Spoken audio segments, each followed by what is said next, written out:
Good morning, all of you. It's absolutely a pleasure to be here and share some ideas on innovation and competitiveness. In fact, okay.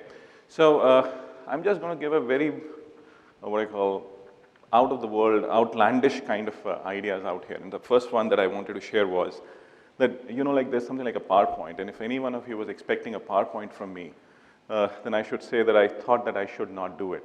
Because anybody who uses PowerPoint does not have power and does not have a point of view. So I thought I should actually be something different. And that is where I thought, let me actually just do a talk for about 20 minutes on what I believe is innovation, what is competitiveness, and so on and so forth. So if you really talk about competitiveness, it's been actually touted as one of the foremost words. In fact, that was a word that was used by Suhail as well, right, a little while back, on Global Competitiveness Report and so on and so forth that lies on his desk. So how do we define competitiveness? We define competitiveness by saying that it is about productivity with which we of resources, the way we actually use our resources, how we actually use land, labor, capital. Now that is a very interesting question. So if I talk about land, labor, capital, that means it is actually talking about three distinct levels. And those three distinct levels at which we have to talk about are at the level of a person, that is individuals, at the level of corporates, and at the level of industry or the country. And if I really go ahead and try to understand this, the first thing about innovation is, and why does it go wrong? It goes wrong for a simple reason, that we make a lot of assumptions. The biggest problem in the world today is that we are making too many assumptions for the good of mankind. And that assumptions get driven across the board. In fact, and the kind of assumptions that we are going through are absolutely unreasonable at points in time, as I would like to say.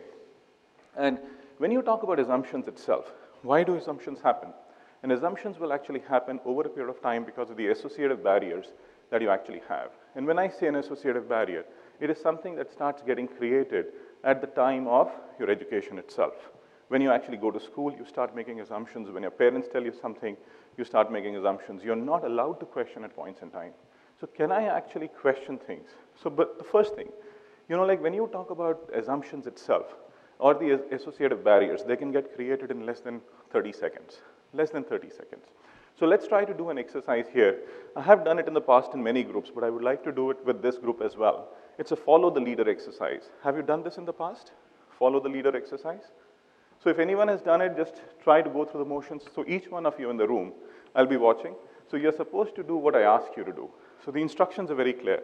You're supposed to do what I ask you to do. Sure? Please raise your right hand. Rotate it like this. Keep on doing it, please. Please raise your left hand.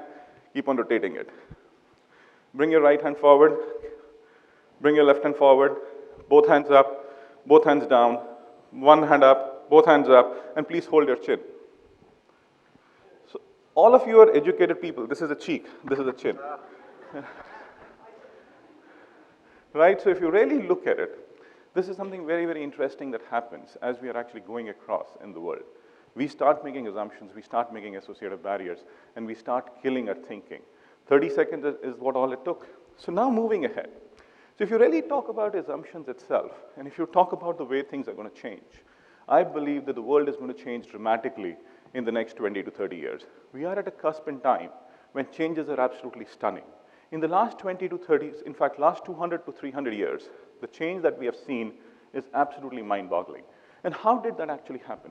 It happened from the steam engine revolution to the industrial revolution to the internet age to nanotechnology and so on and so forth. And what we are seeing here today is absolutely creating something like huge levels of wealth. If you really look at the world as well, more wealth has got created in the world in the last 300 years than any other point in time in history. And that wealth creation has also created a situation wherein people have actually got encompassed into it. It's not wealth which is getting accumulated with very few. Of course, there are issues in terms of the whole economic structure in the world where wealth gets accumulated at the top, but the kind of distribution that we see today is far greater than what we have actually seen in the past. You might actually come back to me and say the past was actually better because for a simple reason, everybody was actually at a lower level. There are certain set of people who started moving up on the pyramid. And when you talk about these sets of things that have happened, they have been driven by some very smart thinking by very smart people.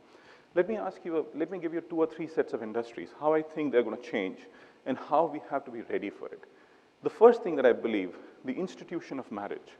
A lot of us actually do not want to talk about it, but the institution of marriage is going to change very dramatically because of technology and attitudes in the next 20 years.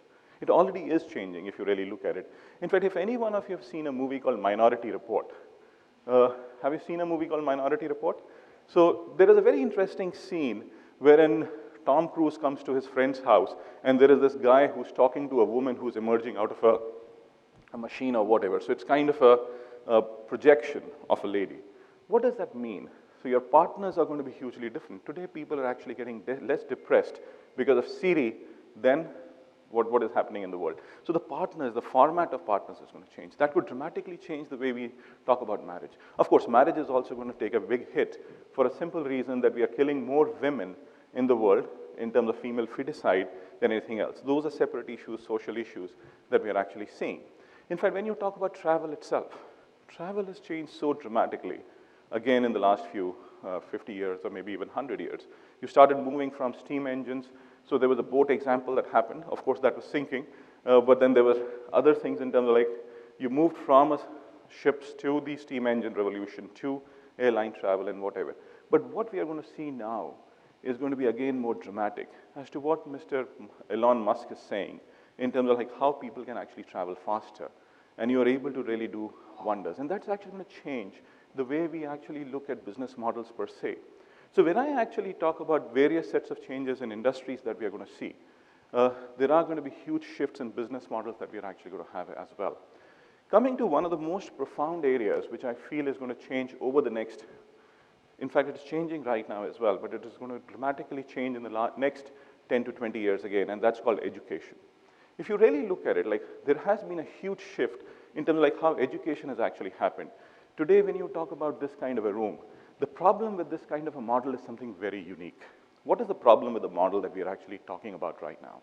When I actually get into a room, the question is that this room can only take about 500 people. But now that's the problem of education even today. The problem of education is there are far too many people who need to get educated. So what do I need to do here?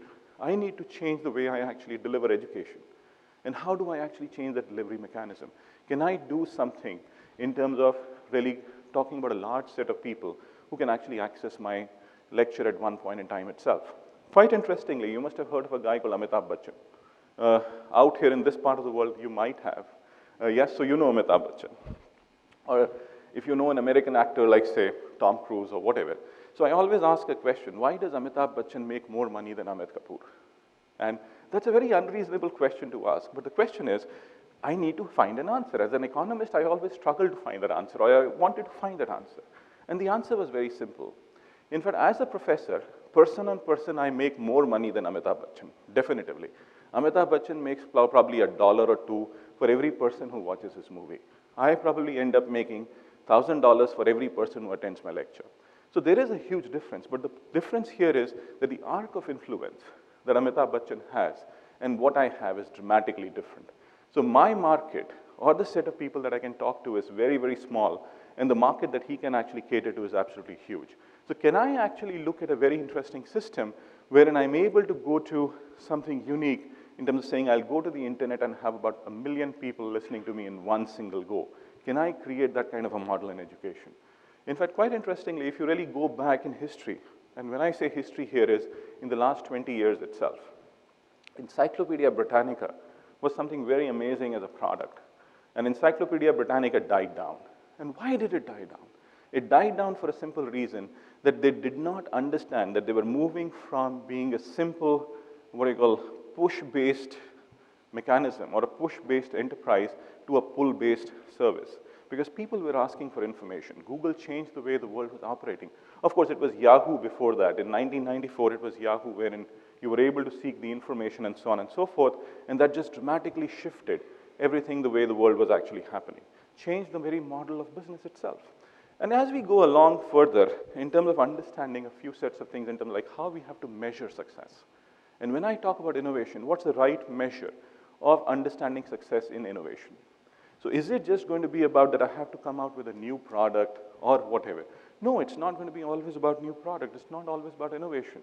It's not always about technology. You know, the biggest mistake that people make in terms of understanding innovation is that they tend to believe that innovation is only about technology. We are horribly wrong on this. We are absolutely wrong on this for a simple reason that innovation is about changing the way things happen across the board. Quite interestingly, if I talk about, there is something called as, if you talk about agriculture itself, is agriculture innovation or not? There is so much dramatic innovation that can actually happen in agriculture per se. And we are not really talking about it because a lot of people think that agriculture is a mundane industry. So when you really talk about this example and go further, you'll see that there is nothing called as an innovative industry or a non-innovative industry. It's all about innovative products and innovative solutions. So every industry can be innovative per se. In fact, not the appropriate place to talk about a country called Israel, but how Israel does something in terms of innovation. When they talk about innovation, they do something very dramatic in terms of like how they use the ecosystem and really push it ahead. So when we actually move ahead into this whole realm, to understand that innovation is something which can happen across industries, and it is going to peg it up, we have to start taking various sets of metrics around it. So when we talk about these metrics, we have to understand two very broad things. And what are those two broad things? And I always say those two broad things are going to be what I call as the evolution of clusters, or evolution of industrial agglomerations that actually happen in a certain place. When you talk about places like Bahrain and Dubai, or whatever, there is an inherent, positive that exists here and an inherent negative also that exists here. And what is that inherent positive and negative? I would like to talk about the negative first, and then we'll actually look at the huge positive that actually happens. When you talk about the industrial development or economic development of any location, it actually goes through some very interesting sets of steps. And those steps are what we would call as factor-driven economies, efficiency-driven economies, and innovation-driven economies. And within this realm itself, if you really look at it, when I say factor-driven, it is all about low cost. Low cost is in terms of like if I get cheap labor, cheap products, cheap basic sets of goods, and so on and so forth. So if you really look at this part of the world, this is actually operated at a very nascent inherited prosperity level. And when I say inherited prosperity, these has been oil-rich regions, and they actually talk about inherited prosperity. So the level of innovation that we might end up seeing could be a little less than what you could actually imagine in other parts of the world. But how are you really surmounting this? The whole surmounting is actually happening through huge sets of things in terms of how you're investing in education. And if I talk about this, education is going to be one big driver in terms of like how things are really going to get solved in the world. Quite interestingly, there was this very important imperative in terms of education and women. So that was also something that was picked up in the last talk itself on gender. When you talk about it, like there are some very interesting things that happen in the world, and that is about 3 T's. And when I say what are these 3 T's, what makes the world go around and what makes the world more innovative? The 3 T's are technology, tolerance, and talent. And when I talk about technology, tolerance, and talent, and if I talk about these 3 T's, how do we actually understand this? When I say technology, which is imperative, which can become pervasive, which actually gives me access to various sets of things. But the next thing that we have to talk about is talent. And when you talk about talent, 100% of the world, 50% are women. I just simply cannot ignore that 50% of the population. And quite interestingly, if you really look at it, a lot of people will not like my saying it, but the question is that biologically, women are far superior than men. They're far superior than men. But the question is, we have actually relegated them in many ways to a very oblivion in many sets of societies. India is one example wherein we push women to the negative side of the story. Why should we do that? Because women are, because if you really look at the whole idea of multitasking, that's where it happens. It does not happen anywhere else. So, and that's one of the ideas. And the next thing is actually about tolerance. And when you talk about tolerance, we have to be tolerant to ideas. The world is an idea economy today. And when I talk about tolerance to ideas, can I actually hear absolutely an outlandish thing and not get angry? I think there's also a very interesting thing that's happening in the world, that the world is full of anger today. How do I actually change that? How can I actually make sure that people are more tolerant to various sets of ideas? Why can't I actually go out and simply accept anything that the person is saying? How does it matter? My belief versus your belief should never be a battle. It should not be. It's a question of how do we actually look at things. Quite interestingly, when you talk about, there's a very interesting index that comes out which talks about the atheism index. Atheism index is again like how many people believe in God or not, and all those kind of things. And there's a very dramatic learning out of that index. I leave that thought for you in terms of taking something out of it. Countries where people believe less in God are countries which perform better on economic development. Countries which believe more in God perform less on economic development. That's the atheism index. Very, very powerful set of information. Let me give you an example. Iceland, which has the highest level of per capita incomes, Norway for that matter, which probably has the highest per capita income, 97% of the people do not believe in the idea of God. India, which performs at the lowest ebb of the system, 83% people believe in God. That's interesting information that we can park in our heads to understand what it means. What it means is that are we becoming intolerant because of something? Can we actually change that whole ambit of how I look at things? Moving ahead. So if you really look at it, there is something in terms of like how we can make change. So in terms of businesses itself, the one word that I actually did use was about business models. And when I talk about business models, the world of the future is going to be about creating newer business models. It's not going to be about anything else. And when I say business models, you'll see industry architectural shifts that are going to happen across the world. And those industry architectural shifts you're already seeing are happening through the idea of Uber. There was a very simple taxi industry. There is an industry architectural shift that actually happens because of Uber. When you talk about travel, travel got changed dramatically because of low-cost airlines. And that actually changed the way the world travels. And if you really talk about the Indian context, the European context, the American context, the models that got created around airline industry were far dramatic than what we have actually seen in the world. So what we are seeing here is that you are going to see huge shifts that we are going to see in terms of like how problems are going to get solved. But this is where one more idea that I would like to give. A lot of times we actually end up having debates in the whole competitiveness arena and the innovation arena is going to be that governments will solve problems. Governments will solve problems of the world. If you actually think that way, we are all wrong. Because governments don't solve problems. Governments actually give the base condition for solving a problem. They create the operating environment. It is actually going to be the businesses which are going to solve problems of the world. It's not governments which are going to solve. And talk across sectors. If you really talk across sectors, like when you talk about education, there are going to be new models which are going to get created on education to solve the problem. If you talk about something like healthcare, it's going to be new models which are going to get created. Quite interestingly, I'll give you two examples out of India, how corporate world is solving the problems of the world itself, or how they're solving societal problems. Quite interestingly, like you know India as well. So within that country, mosquitoes are absolutely prevalent. You cannot simply survive there without a mosquito repellent. So what do? The population is poor. You cannot spend close to about a couple of dollars together to really protect yourself. So what do you have to do? You have to find a solution in terms of creating a product which is one, cheap, which lasts the night, and which is available to people. So Godrej Consumer Products actually creates a solution wherein they create a paper which you are able to burn, which takes about 6 hours to burn. It protects you from mosquitoes for 6 hours, and then it is just priced at 1 rupee. 1 rupee is like 1/60th of a dollar. So for a night, you're protecting yourself from mosquitoes for 1/60th of a dollar. So that's a unique business model that we are actually seeing. So what we are seeing here today is that when we talk about the world will see huge shifts and has to see huge shifts in thinking, has to see huge shifts in the way we talk about models per se of development. How do we talk about competitiveness? How do we talk about growth? Last but not the least, I've been told that I have a minute, so I'll just take 1 extra minute, please. And there's a very interesting shift in how the world operates at this level of, say, Switzerland. Switzerland is about 4 different things. Can we find those 4 different things in our places and start dramatically moving into that direction? 4 things in Switzerland are chocolates, precision engineering, finance, and banking, and tourism. 4 industries dominate the very world of Switzerland. Can I find those 4 industries for a location that I actually operate in? And when I say location, location does not mean just a country. You have to start going to the smaller level. You have to try to understand your provinces.